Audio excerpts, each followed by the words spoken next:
അതെ, എന്തിനും ഏതിനും റിലയൻസ് മാർട്ടിൽ പോയിക്കൊണ്ടിരുന്ന ഞാൻ നാട് വിട്ടപ്പോഴാണ് കേട്ടോ ഡിമാർട്ടിനെ കുറിച്ച് അറിയുന്നത്. വെജിറ്റബിൾസും ഫ്രൂട്ട്സും ഒഴികെ ബാക്കി എല്ലാം ഇവിടെ കിട്ടും.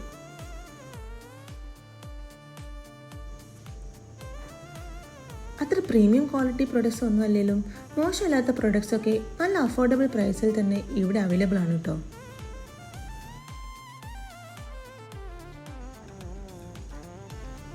ഇനി നിങ്ങൾ വീട്ടിലെ സാധനങ്ങളൊക്കെ ഓർഗനൈസ് ചെയ്ത് വെക്കാൻ ഇഷ്ടപ്പെടുന്നവരാണെങ്കിൽ 50 രൂപ മുതൽ പ്ലാസ്റ്റിക് കണ്ടെയ്നേഴ്സൊക്കെ ഒരുപാടുണ്ട് കേട്ടോ ഇവിടെ. പിന്നെ കുറേ കാലമായിട്ട് വിചാരിക്കുന്നതായിരുന്നു ഒരു കാസ്റ്റ് അയണിൻ്റെ ദോശക്കല്ല് വാങ്ങിക്കണമെന്ന്. എന്തായാലും ഇന്ന് ഇവിടുന്ന് എനിക്കിത് കിട്ടി. ഓൺലൈനിലൊക്കെ 2000 രൂപ പറഞ്ഞ ദോശക്കല്ല് എനിക്ക് ഇവിടുന്ന് വെറും 899 രൂപയ്ക്ക് കിട്ടി കേട്ടോ. ആ സന്തോഷം നിങ്ങൾക്ക് എൻ്റെ മുഖത്തും കാണാം. അപ്പോൾ ഇന്നത്തെ വീഡിയോ ഇത്രയേ ഉള്ളൂ കേട്ടോ. Tata, bye bye.